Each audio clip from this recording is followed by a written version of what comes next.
Hey guys, welcome back to the channel. Thanks so much for clicking. If that means a lot, you guys keep clicking. If you guys keep clicking, I'll keep making. And today we're gonna be ranking every single winner of Survivor. Obviously, there's now 40 winners. It's a nice even number, and I figured after all the controversy over Marianne, it kind of reminded me of the controversy over all of the winners. And so I decided to sit down in a Google Doc, rank every winner. I now have my list. I'm pretty proud of it. There may be a little things here and there that I might switch around later on, but I'm gonna stick with it. And so I'm just going to go through these 40 winners. Before we start, like, share, subscribe, do all that good stuff. It's free, it's easy, and it really helps the channel out. Okay, so at 40, I have Bob. I think Bob to me is someone who, again, these bottom like 5, 3, 4 spots is all going to be surrounding Chris Underwood, the guy who came back into the game, because it's tough because like Chris Underwood only plays the game for a few days, and so you really have to compare his game to a 39-day game. Did this person who played 39 days play less than Chris did? And you know, it's kind of close. The people who are above Chris, I can make an argument for them playing less in their 39 days than Chris did in his 9 or 12 or 15 days. But with Bob, I cannot make that argument. Bob plays horribly. He isn't even really actively playing, and if he gets his way in the season, he probably goes home around 5 because he's on the outside of that Onion Alliance with the Coda people. I believe it's the Coda tribe. It's the yellow majority tribe. If it weren't for the twist with Marcus going home and that little like fake merge swap thing, he also doesn't get his way and probably goes out around 5. Again, he was being set up to just kind of get taken out around 5. Very classic like Onion Alliance type of thing. And it's just it's sad because you want to feel good about your winner, but I just like Bob is one of the only winners for me that genuinely seemed like he really did not care if he won. Other than maybe like Fabio, I guess. Aside from that, like the rest of them were at least passionate about the game and were actively playing. I can't say that about Bob. At 39, I have Natalie White. And again, for this list, I had the idea of like, if someone is above someone, it's because I think they could beat them head to head in the game, right? Aside from Chris, obviously Chris is the only exception where I just kind of had to place Chris in a spot that I felt comfortable with. But everybody else, if they're above someone, it's usually because I think that they could head to head beat the person who they are above. And I think it isn't even a question. If it's Natalie White on a tribe and Bob on a tribe, I think Natalie White ends up winning out there, both in the pre-merge and post-merge. I really don't even think it's close. I think Natalie plays a horrible game, but obviously it's better than Bob's game, and that's not really saying much. At 38, I have Chris. You can only put him so much higher. I mean, a lot of people have him dead last because he got voted out 100%. It's over. For me, I like using the philosophy of like, I think Chris played the game more actively than Bob and Natalie in his, I think it was 12 days, 15 days. Whereas, and I feel like the people above Chris, it's kind of a close call. And whenever it's a close call, the tiebreaker has to be you didn't get voted out of the game. And so I think for me, the people above Chris just played at least the same amount as him in 39 days or more. And that is really what keeps him down here at 38. He just simply got voted out. That's it. At 37, I have Jenna, someone who I think basically isn't really trying most of the game and only really starts to kick it into gear at the end. And at the end, she doesn't even kick it into gear strategically. She kicks it into gear physically, which to me is the least respectable part of the game. I know, like, obviously it's a big, focal point of disagreement in the Survivor community, but for those who know me, I'm all about the social and strategical aspect. I think winning challenges is valuable and finding idols is valuable, but if you're relying on luck, and if you're relying on like a challenge that fits your skill level, I think that's when you have issues. So I can respect someone like Mike, but someone like, for example, Lindsay, who I think just got challenges that favored her body type, it's harder to respect somebody like that. But getting back on topic, I think someone like Jenna just really doesn't actively play. In fact, she actively wants to quit, which is a huge knock for me on her as a player. Obviously, in this ranking, I'm talking about not only their winning game, but also their potential in future seasons. And I think Jenna has some potential to get far in a future season or in like another simulation of Amazon. The issue is I don't think she really wins in many simulations of Amazon, and that's really where the biggest issue comes from. I think she wins because it's a final three. I think if it's her and Rob and Matt, I think Rob could possibly snag the votes. It's definitely a close vote, and she definitely wins by 1 vote if she wins, but I think Rob could swing them over. It's too close to call, and I think overall the first like 30 days of her game is so inactive that it's really hard to value it. Next up at 35, I have Fabio, someone who I feel like to me plays a very similar game to Jenna, where he really isn't trying until the end,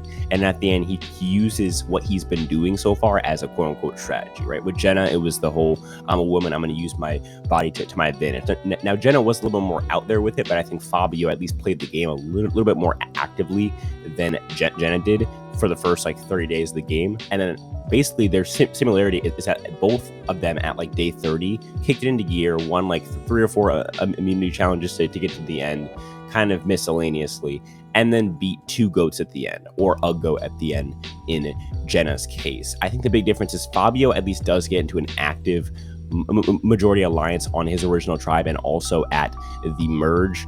Of course, at a certain point, it does fall apart on Fabio, similar to Jenna, where she gets into an active alliance on her post-merge tribe, and then it starts to fall apart. But that's also because of Rob, Rez, and Fabio's is more because of everybody else. And so they play 2 very similar games. My gut just tells me that Fabio is a better player and has more potential in future seasons to win the game. At 35, I have Amber. I think the issue with putting Amber super low, because that's obviously your first instinct after watching her game, she does literally nothing strategically and socially. She's aight, and she basically just gets carried to the end by Rob. It's basically Rob's win, but of course it's in her name.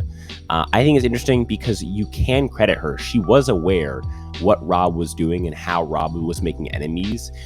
Would she have not worked with him if Rob wasn't making those enemies and if Rob was managing his jury correctly? I think she still would have.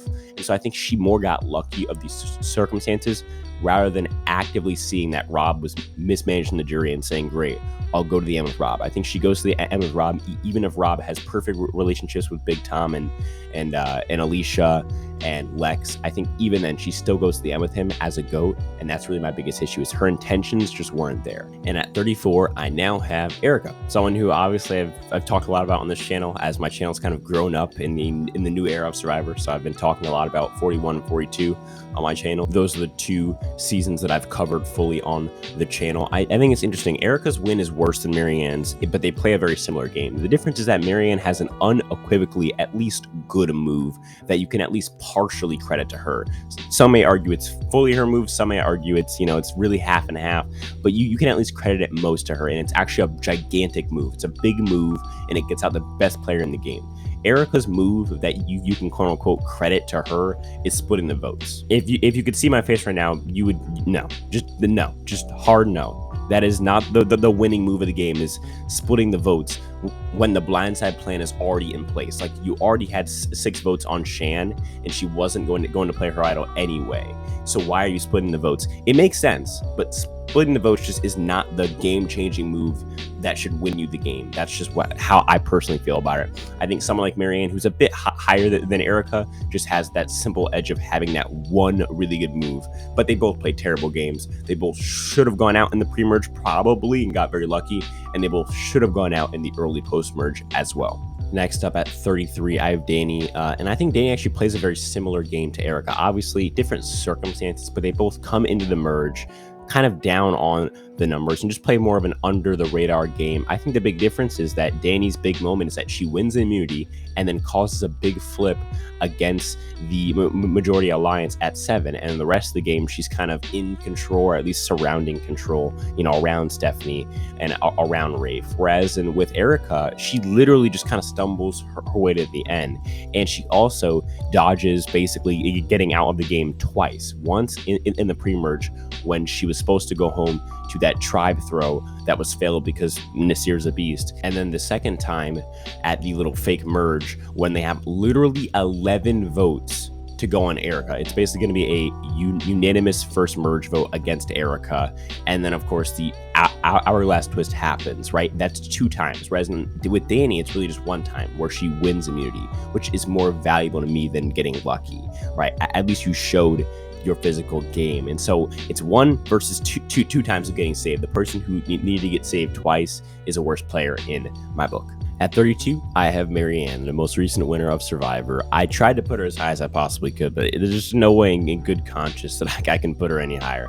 I mean, she literally is supposed to go home in the pre-merge for 4 separate rounds and only gets to the merge because Jonathan beasts out basically the last 4 challenges of the pre-merge. If Jonathan decides to throw any of those, she's gone, which to me already puts her in the 30s. But what keeps her up is obviously her one big move at, 6? Yes, or 7, or yeah, it's 6, I think, where she gets out Omar. Great move, but it's one move. It's only one. She does nothing else in the entire season. Every other vote is either indirectly against her or indirectly not on her, but it's never her actively taking control of the game, actively making moves. The only move she makes is at 6, and honestly, she admits at Final Tribal that it was Mike and Jonathan's choice and idea to do it first, and that she only took it and made it into fruition. And so I think it's a real knock on her game. She plays a horrible social game up until towards the end and goes to the end with 2, I'd say 1 goat and 1 person who she knew she could beat, which is good. That's good. But she also gets lucky at 4 because if her or Romeo don't win immunity, if the 2 biggest guys who are supposed to win immunity, then they put the other one against Marianne and Fire. So if Mike wins, he puts Jonathan, Marianne, and Fire. If Jonathan wins, he puts Mike and Marianne and Fire. And both of those guys crush Marianne and Fire because Romeo is getting taken to the end every single time because he's such a big goat. She lucked out that Romeo of all people won the challenge. So to me, it's an issue for me. It's like she only makes 1 move, and the rest of her game, she should have gone home actively every single round. At 31, I have Ethan, and I know a lot of people love Ethan. I like Ethan as a person, but as a player, I think what it is that his individual game, if we were just ranking the winners' games themselves, like just their winning games, I think I'd have to put his definitely in the 20s for sure, maybe even early 20s. But the issue with it is I don't think that his game is repeatable, not only in this era, but even if you just ran that season again, just as like a simulation and tried to gauge his potential as a player, I think he does not end up in the majority most of the time. I think the cast was really built for him there. On top of that, he also goes to the end with a big goat, doesn't really have much competition at Final Tribal. I think my biggest issue is he just doesn't really want to play the game. He said in the past that he would have taken Lex to the end if Kim did not win that final immunity challenge. And so it leaves him in a spot where he's willing to lose the game for his friends, which isn't a very good game move. Obviously, it's a nice person move, but it's not a very good game move. And lastly, at 30, I have Michelle, someone who has proved time and time again that she cannot get a majority, which is something that you need at least at some point in the game for me to show your dominance as a player. Obviously, you don't need to be in the majority for the whole game. You know, it's not necessarily fully necessary, but I think the biggest thing for me is that she cannot get one. She cannot. She does not have the social capital. This person who's hailed as the social game queen of Survivor, she can't even get a majority in the game. And I think that really does knock her as a winner in my book. At 29, I have Sophie. And Sophie actually plays a pretty dominant game in her season. She's able to get on the inside of an onion alliance of the majority tribe, which is key, especially in the era that she played. The biggest issue for me with Sophie is she just never actively played the game in her season. She got herself in a good spot, which was very, very impressive. And then she didn't really do anything for about 30 days. On top of that, Coach actively loses the game at Final Tribal, and so she really set her game up where she had to rely on Coach actively losing the game, which some would argue is something that was going to happen and that she probably predicted. But I think putting your whole game on somebody else making a mistake is not the best way to play the game. And so for me, that's why she ends up at around 29. Just for me, she's a very passive player, and I think that overall it comes back to bite her eventually. At 20, I have Cochran, someone who I think is very overrated in the Survivor winner community.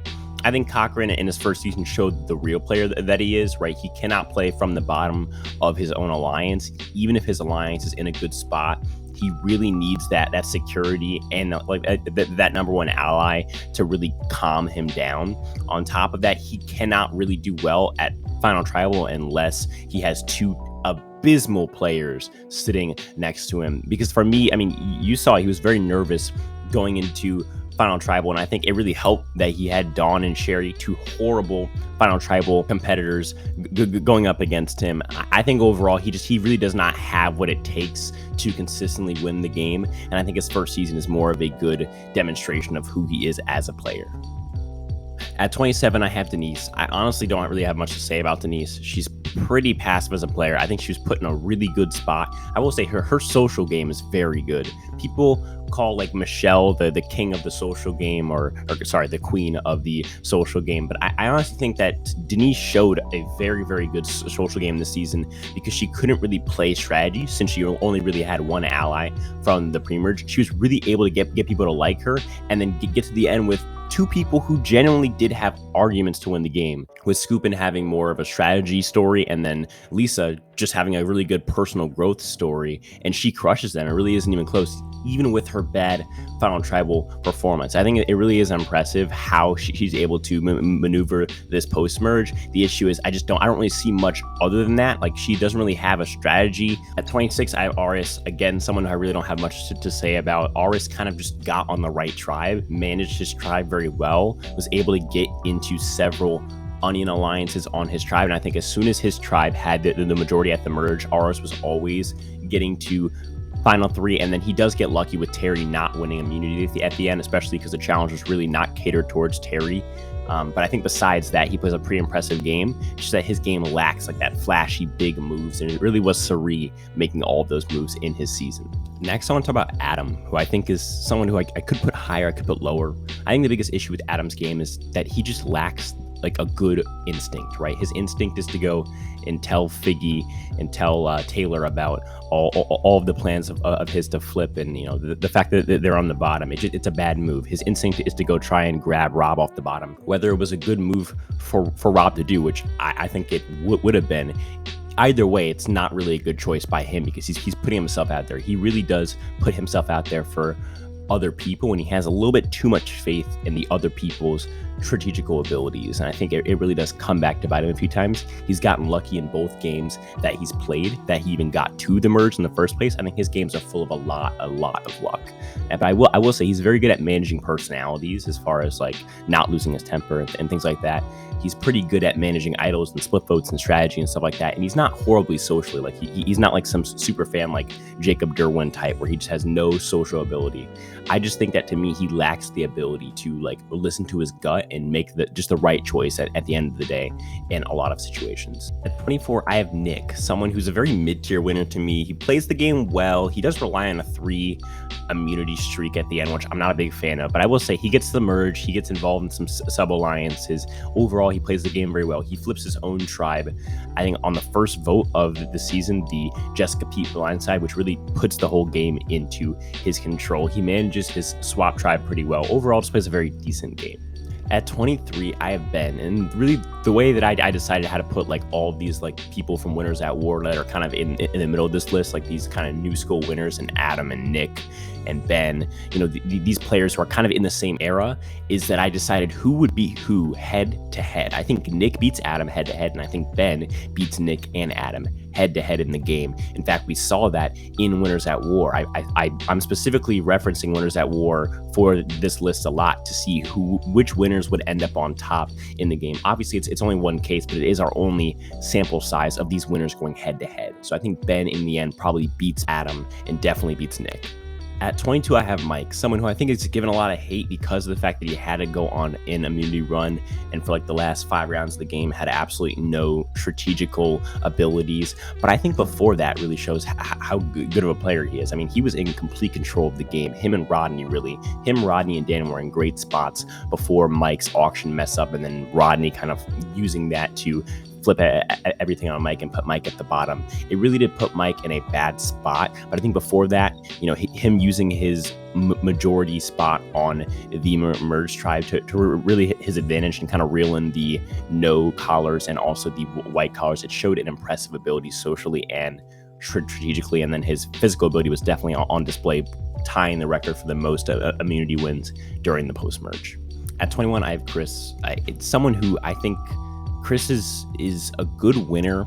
I think the issue with his game is that he had to get to a point where he had to come back from that 6-1 deficit, women than men. I think at the start of the merge, his mismanagement of Twyla and Julie flipping, I think it's really, really bad. And it shows just a lack of social awareness. He really, really thought that they were flipping. And then his allies, Sarge, Rory, Chad, they all go out, and then he stuck just him. And if it weren't for him getting lucky, he probably goes out at 7. So I think it really does show a lack of ability to get a majority. But what I will say, he's very good at playing the game, just pure strategy. His social game is also very good as well, because he's able to get those people who he backstabbed to forgive him. I think overall, very, very good player, just not very good at putting himself in a good spot towards the start of the merge. At 20 even, I have Vesepia, someone who I think people sleep on for sure. A very good winner, someone who really comes into the game on a bad tribe, and she's able to manage it in a spot where a lot of people in her archetype, like the older lady, would go home, but she makes sure to kind of get behind Sean as a shield, but still have Sean as an ally. She also gets in good with Rob, the power player on her tribe, goes along with several blindsides during the pre-merge, and then when merge hits, lets Rob kind of flame out so that the people on the other side feel more comfortable, and then she makes her big move, flipping it. Then once her, Kathy, Sean, Rector, Pascal, and Nalia get down to 5, she lets Sean go. Then at 4, she clutches up the immunity. Then at 3, she makes the deal and then breaks her word to Kathy. It's absolutely impressive endgame, and really just show a strategical ability to navigate the endgame, which I think is a big, really, really big part of the game for sure. At number 19, the only winner of which I have not fully seen this season is Brian. So you guys can tell me if I'm way off. Obviously, I'm going off of clips, I'm going off of analysis, I'm going off of articles, I'm going off of the boot order, I'm going off of what I've heard, and it seems like this is a pretty good spot for him, maybe a bit higher. The issue is, from what I'm seeing and hearing, the cast just is not that strong. Possibly one of the weakest casts strategically. He got lucky with the fake merge, from what I also hear, and I think he also had a goat to drag to the end, which I think is pretty impressive at this point, because that strategy had not been thought of yet. I think the idea of bringing a goat to the end is actually a pretty revolutionary way to think about the end game. But I think overall, just his lack of strength in cast makes his win less impressive, although he does dominate his season. At number 18, I have Wendell, someone who played a very good social game, a very decent strategical game, had advantages, was able to cultivate his majority on his merged tribe. It's just very impressive what he did. I think his game is basically the exact same as Dom's, although he did have less adversity during the pre-merge and early post-merge, I would say personally. I think on top of that, he obviously proved to have that extra bond in Laurel, which ended up winning the game for him. And I will say, he walked in the tribal with Dom having 5 lock votes, and he earned the other 5 votes, which I think is pretty impressive for his game. At 17, I have Tina, who I think gets forgotten in the early winners because of Hatch being so good, but I think Tina plays just as good of a game as Hatch. The issue is obviously that Hatch plays it in the first season is so much more revolutionary, but she plays the great game. She gets her onion alliance, she flips the game at the Mitchell vote, gets the merge, keeps her majority together, and then at 5 is able to go over her emotions and vote out Roger and Elizabeth. Then after that is able to keep Colby from taking the easy go to the end, and takes her, obviously her final tribal was maybe a little bit weak, but Colby's is even more weak, so it ends up working out for her, and I think she's a fantastic player. This next one I'm sure is very controversial. I have Sandra at 16. I just, looking at Sandra's 2 wins and her potential as a player, which we have seen play out a few times, her best game is probably Game Changers, where she gets voted out, I believe, like the 7th person off the island. It's ridiculous. I mean, to me, it's absolutely ridiculous. I think the idea that Sandra is in any way a legendary player of the game is only because of the times that she won, like the timing of it. She was the first person to win twice. Both of her times were bad. I think especially her second time and her second win is extremely unimpressive. Going against Russell, someone who actively outplayed her at every single step in the game, pre-merge and post-merge, and Parvati, someone who actually deserved to win the game and had the social bonds, but just kind of got looped in with Russell. Terrible win. And then her first win, I'll give her credit there. That was like probably for me, I'd rank that specific win like 25th. But her second win for me just ruins it. She's not an unequivocally amazing player at the game, no matter what anybody says, to me personally. At 15, I have Tom, someone who I think is a great player with great potential overall for Survivor. I think if you put Tom on a season today, on a season in the 20s, or on a season in the first season, I think Tom could win in almost any era of Survivor. I think for me, Tom has this loyal aspect to him, but he also knows when to break that, when to stop that, instead of just keep doing it over and over again. I think he knows how to make people almost like betray him first so that he can then betray them. He's very smart socially. He has a very high emotional intelligence, which I think is very key for the game. He showed that he can lead a tribe and not get voted out. On top of that, he obviously showed physical complete dominance both in pre-merge and in post-merge. Very, very good stuff. Creating good bonds with Katie and Ian and all of them. Just very, very good stuff. At 14, I have Richard Hatch. It's tough because if you put Richard Hatch's game in terms of any other season, post season 6 probably, it's not that impressive of a game. And even compared to Tina, who is 5 spots below him, it's pretty much the same game. Tina is maybe even being more impressive and having more of a basis to it. The issue is Richard does it in the first season. He has no blueprint. He basically creates the alliance, first of all. He does so much for the show that his game in his context means so much more than Tina's game in her context. And that's just my personal outlook on it. I know some people who take it to a whole another level and say, well, he's the best ever because he did it first. And then I know some who do the exact opposite and say, no, his game is it's below average for today's standards. So he's a 30th ranked winner. Where are you there? Do you think his win should be given a boost because he's the first winner, or just treated like every other win? Let me know in the comments. At 13, I have Yule. I think Yule to me is someone who played the game extremely well, beat someone very, very good at Final Tribal, which is also very, very, very impressive. I think on top of that, Yule shows an ability to actively get jury votes and also adapt to a twist in the game. I also think that at 3, I could see Yule beating Ozzy in a challenge. Obviously, it's tough because Ozzy was just on fire that season, but I could definitely see Yule beating Ozzy at 3, even if there wasn't a Final 3.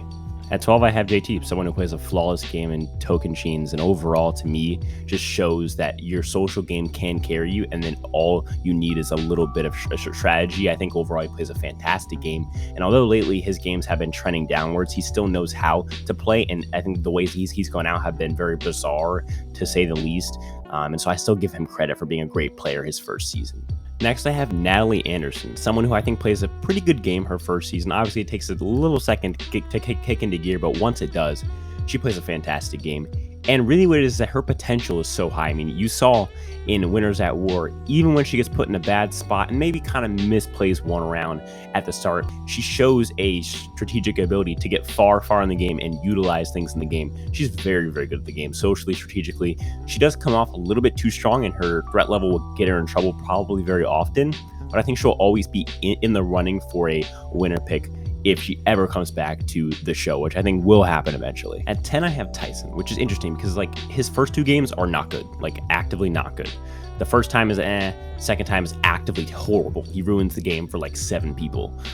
His third time, fantastic. He's able to balance his threat level while also being a nice guy, being likable, dragging a goat to the end, making moves, winning immunities, just doing everything right, and doing it against a cast that not super high caliber, but definitely not a terrible cast for sure. And so it is very impressive what he's able to do. And then in Winners at War, he does kind of go back to his old ways, but he at least does well, comes back into the game, survives a few crazy rounds, and then gets voted out again. So it's double-edged sword with Tyson. I think when he actually puts that effort in, and when he's really on his A game, he's a top 10 player possibly of all time, just in general. I think the issue comes where when he isn't, he's bad. He's actively bad. At 9, I have Rob, someone who, he's overrated. I know, but at the same time, it's I don't think he's horrible either. People try and go overboard and try and be quirky. I actually think Rob is the worst player to ever play the game. No, he's a good player, but he only plays one way, and that one way doesn't really work most of the time. I think on top of that, to knock him, he only beats casts that are pretty low caliber. All-Stars wasn't a very high caliber cast, and the people who were high caliber, people like Rob C, like Richard Hatch, like Tina, all go out during the pre-merge. And so for him, he really didn't have much competition. He also got a tribe that was very tilted in his favor, let's just say. And so I think to me, his wins are a little bit less impressive. At 8, I have Earl, someone who I think really the potential is just, it's blossoming. It's so good because I think he could win any single cast that he's put on. He's very adaptable. He's very good. He's able to lead but also kind of follow. He makes really relationships. He's able to kind of navigate tough situations. He's really good with the jury. He's just great. The only knock I have for his game is that he plays Fiji. He plays the cast of Fiji, which is not a very impressive cast. If he played a better cast, like for example the China cast, he'd be up there with the China winner. Hint, hint. The China winner has yet to be said so far. And so, yeah, I don't know. To me, his cast is a little bit meh, but him as a player and his potential is just so high that I have to put him top 10. At 7, I have Hardy, someone who I think the potential's there. She's definitely a very good player socially. Her strategy is kind of overrated in my opinion. I think her idle plays have been okay. It's kind of obvious what you needed to do at the merge of Heroes vs. Villains, but I will say her social game is fantastic.